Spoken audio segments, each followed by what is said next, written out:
Live with studios in Midland and Odessa, you're watching CBS7 First Alert News at 9 on the CW West Texas. Good evening. Thanks for joining us here for CBS7 News at 9 on the CW, and thanks for joining us live on our CBS7 YouTube page. I'm Jay Hendricks. Today, it's now been 22 hours since a hostage situation began at the Sundance Creek Apartments in Midland.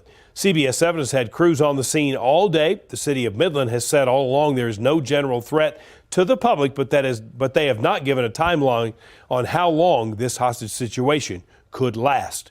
Now, around 3:30 this afternoon, CBS7 News got a phone call from a man who says he is in that apartment with a woman and a young girl. He says he is holding the woman hostage for cheating on him and that he is heartbroken. He also says that the woman has talked to police on the phone. CBS7 received the man's permission to record the phone call he made to us and we have sent those recordings on to Midland Police, Texas Department of Public Safety, as well as the FBI. He did not give CBS7 News a timeline on what would happen next, but did say he did not want to go to jail. The reason is I'm not going to prison for the rest of my life. I'm 39 years old. And so I'd rather be dead before I do 20, 30 years. That's not going to happen. And that's a fact. That was part of the phone call we got to CBS7 from the man who says he is inside that apartment at Sundance Creek. Again, we have shared that with the FBI and DPS as well. CBS7's Lauren Munn is now on the scene now to get us the very latest information that we have. She's been out there throughout the evening. Lauren, what's the latest?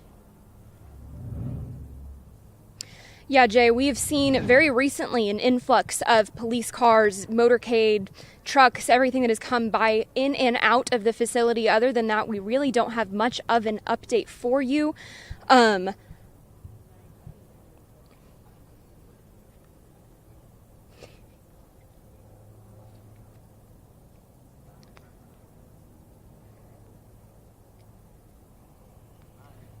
MPD has been on scene since 11 o'clock last night, and because the Midland Police have been on scene for that long, for the safety of the officers, Texas DPS has now taken over. But a number of FBI agents have arrived in the last hour, which, according to Sergeant Blanco with DPS, means that the FBI could soon be taking over. The reason this is going on this long is because he is in contact with the negotiations. We're doing everything possible to get this resolved at the lowest form possible for the life and safety of these people being held hostage.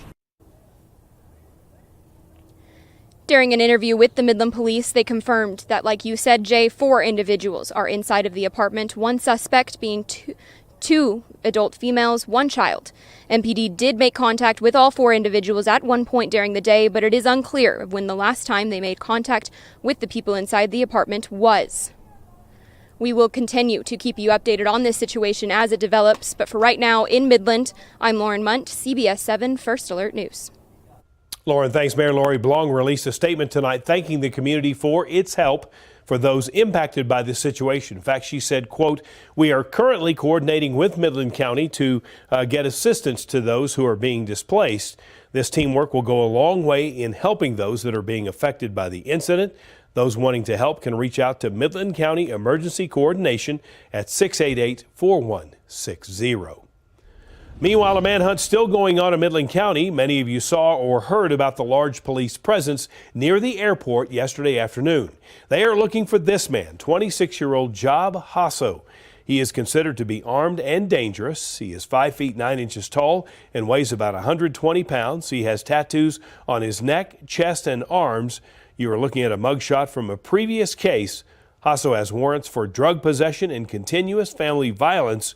If you see him, you are urged to call 911. We will, of course, continue to follow this story here on CBS7, as well on our Facebook page and on our website. We have another update for you tonight. Big Spring Police Department has arrested a man after an 18-wheeler was involved in a hit and run last month. According to Big Spring Police, the victim was hit by 72-year-old Akmal Elias near the 3300 block back on February 13th. According to police, the man was pushing a motorcycle on the side of the road when he was hit by the 18-wheeler. Elias was arrested by Midland Police for an accident involving serious bodily injury and failing to stop and render aid. The victim is still in the hospital at UMC Lubbock in stable condition. You may remember we did a story on the family speaking to them about this incident. Elias is being held at the Midland County Jail until he can be moved to Big Spring. Since March 4th, there has been a confirmed 3 structural fires across Midland, leaving many without a place to stay. 2 of those fires started when a stove was left on. Fire Marshal Justin Bunch says that's why it's important to always attend to what you're cooking in the kitchen and suggests getting a mini fire extinguisher to keep in your kitchen. If an unexpected fire happens to break out, there are other ways to put the flames out.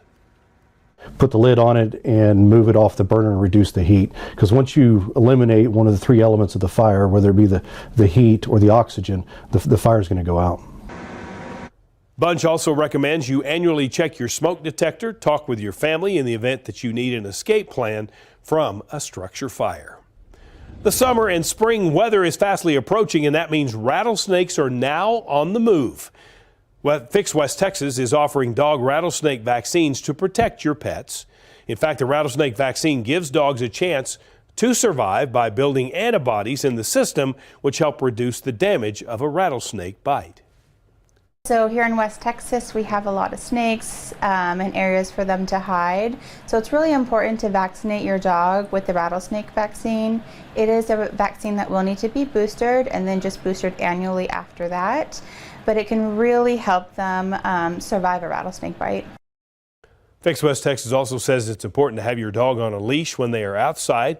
If they get bitten by a rattlesnake, they need to be treated by a vet immediately.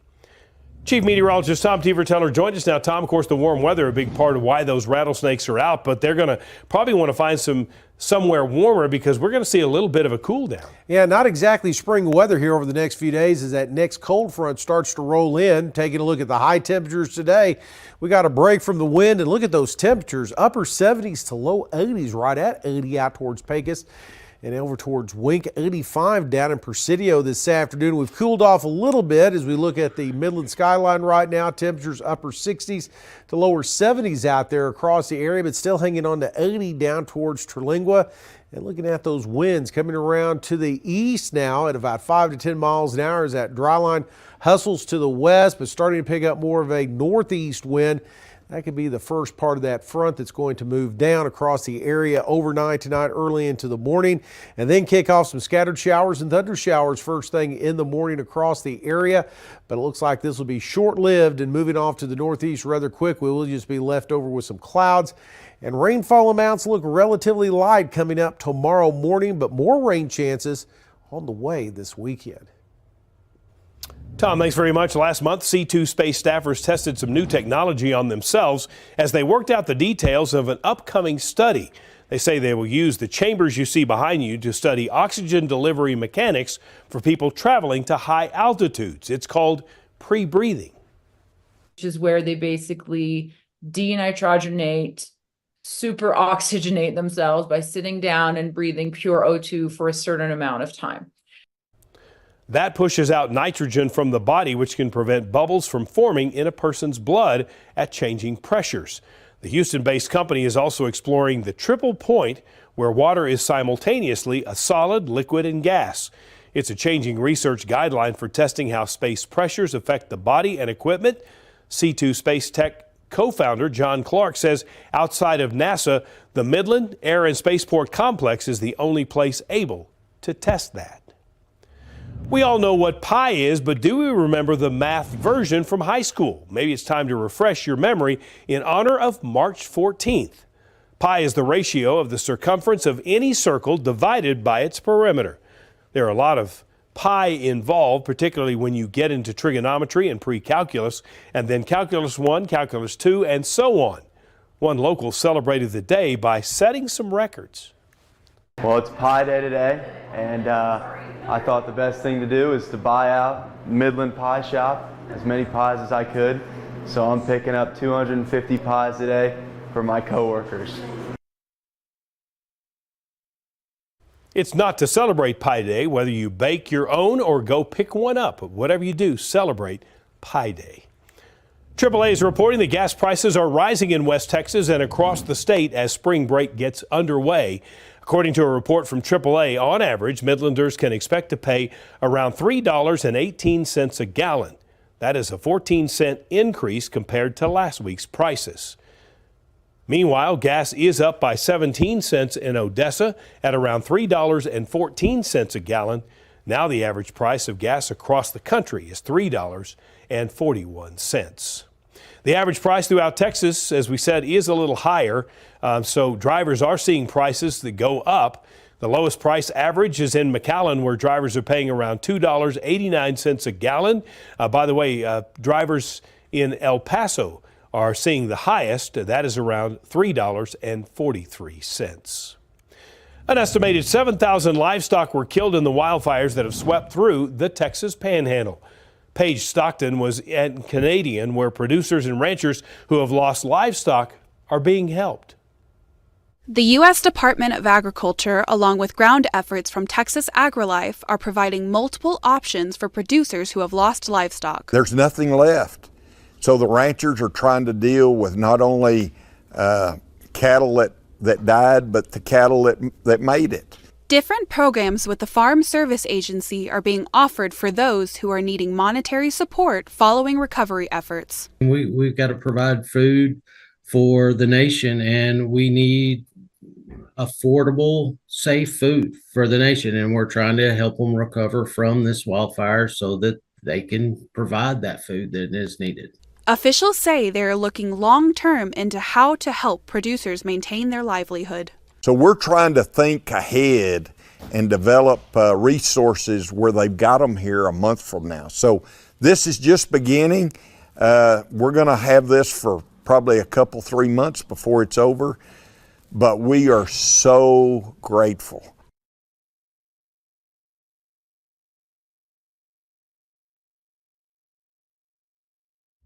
The economy data look good on the surface, but American families are still feeling the pinch of high prices on things like rent and groceries. Washington correspondent Ryan Henson is at the House GOP Issues Conference in West Virginia, where Bidenomics was the topic. President Biden's bottom-up, middle-out economic strategy has fueled the market to record highs and created millions of jobs. The White House says Bidenomics has turned around the economy, but House GOP leadership say it's done just the opposite. Whether it's pumping gas at the gas station or when you pay your household electricity bill, people know they're paying too much because of the far-left agenda here in Washington. Fellow Louisiana native Speaker of the House Mike Johnson says GOP initiatives are saving Americans money. We passed a bipartisan tax package to help American families and small businesses. It ends wasteful COVID-era program of spending taxpayer billions. It cuts red tape for small businesses. It expands on the successes of the Trump-era tax cuts. Chairman of the House Budget Committee, Congressman Jody Arrington, says Bidenomics is pushing the country further into debt. The Texas congressman says a stronger workforce is needed. Work incentives to get people out of the government dependence trap and tapping into their God-given talent with just common sense work requirements. Congresswoman Carol Miller from the host state of West Virginia says she's baffled by Biden's economic plan. Joe Biden should be embarrassed by these numbers. We've increased prices over 18% since he came, and our wages have fallen by about 4%. So money doesn't grow on trees. 3/4 of Americans say strengthening the economy is a top priority, according to Pew Research. It's an issue that's certainly on the ballot this year. Only time will tell if Americans believe President Biden can continue to right the ship or back more conservative policies. Reporting from White Sulphur Springs, West Virginia, I'm Ryan Henson. Still ahead, the fentanyl crisis in the states is now being taken to an international level. Up next, we'll tell you how they are hoping to turn the tide. That's coming up.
As the fentanyl crisis continues to affect households across the U.S., leaders are working to crack down on the synthetic drugs.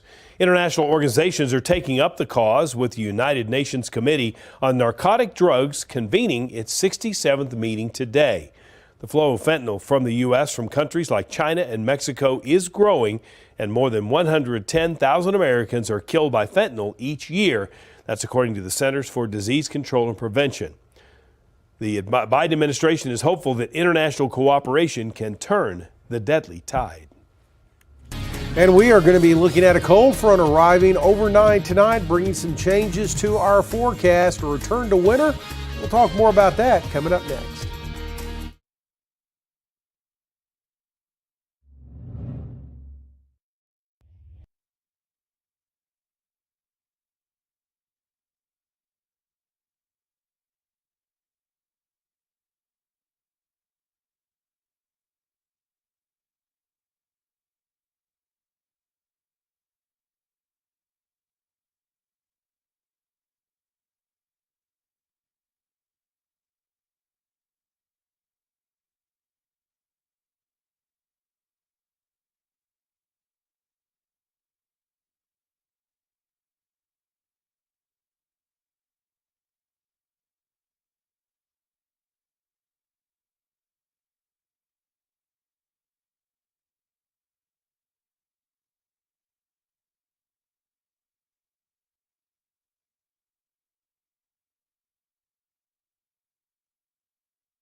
Now, from the CBS7 First Alert Weather Center, here's Chief Meteorologist Tom Tiefertiller. Well, let's take a look at those current winds right now. We are starting to see a northeast wind moving across the northern Permian Basin. That's at the leading edge of that cold front, starting to move into the area as this upper level disturbance across the southwest U.S. is going to whip that down and then send more disturbances across the area. So that's going to keep rain chances in our forecast. Now, the dry line rather active across north central Texas, numerous severe thunderstorm, even tornado warnings, but no reports I could find as of yet there north of the Dallas-Fort Worth area.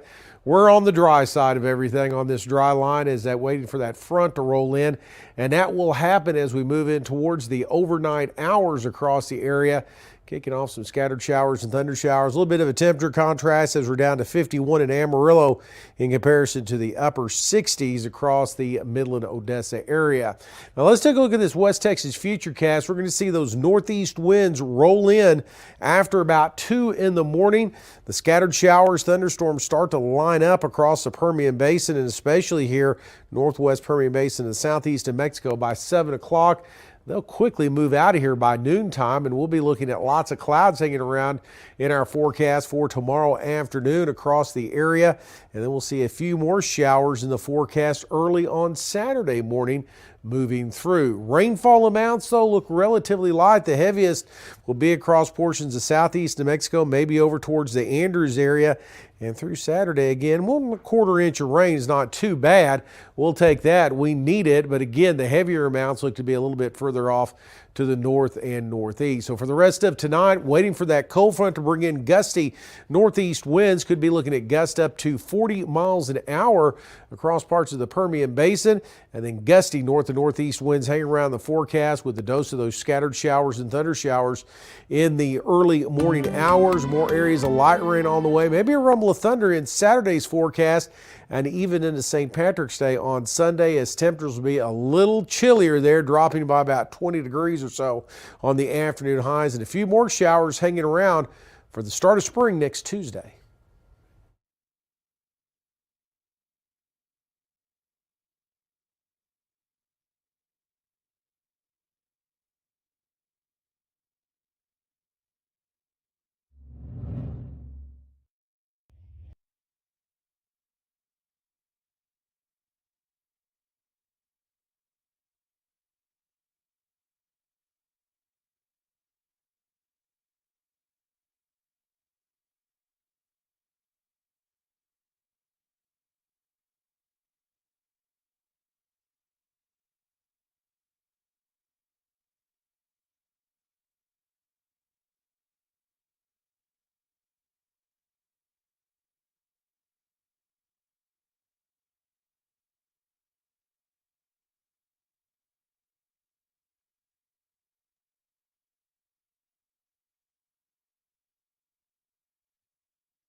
The latest inflation numbers were released Tuesday, and while prices ticked up, slightly in February, there is some good news about the economy. Jim Sullivan breaks down what the latest numbers mean for your wallet. That's in today's Consumer Watch. The latest inflation numbers show consumers are still grappling with higher prices. According to the latest Consumer Price Index report from the Bureau of Labor Statistics, prices ticked up 0.4% in February from the month before. And over the last 12 months, prices rose by 3.2%. But the full report has both good and bad news for consumers. You cannot look at a single data point alone. You have to look at a trend.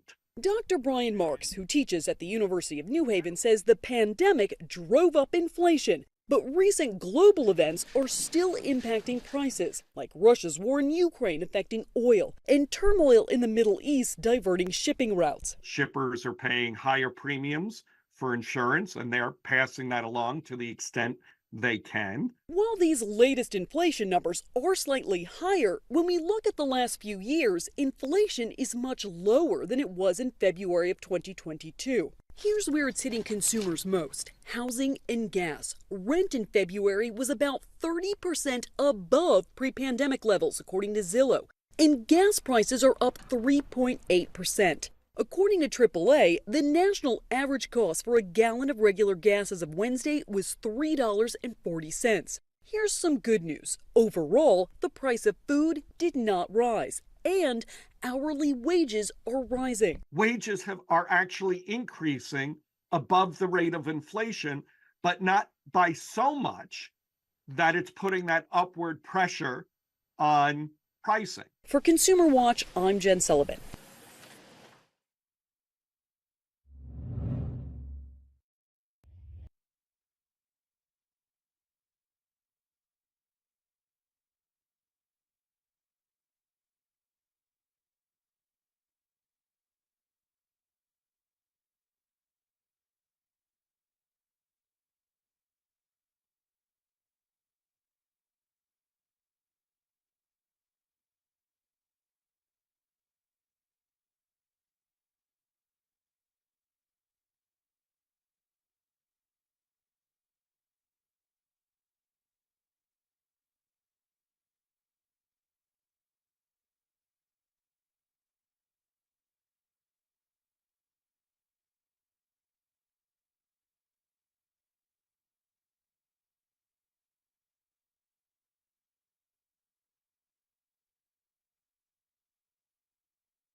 Well, we are going to be looking at some changes in our forecast with a cold front arriving first thing in the morning. Scattered showers and thunder showers are a possibility first thing in the morning, as we'll see temperatures around 54 degrees tomorrow afternoon as things will clear out a little bit but stay cloudy.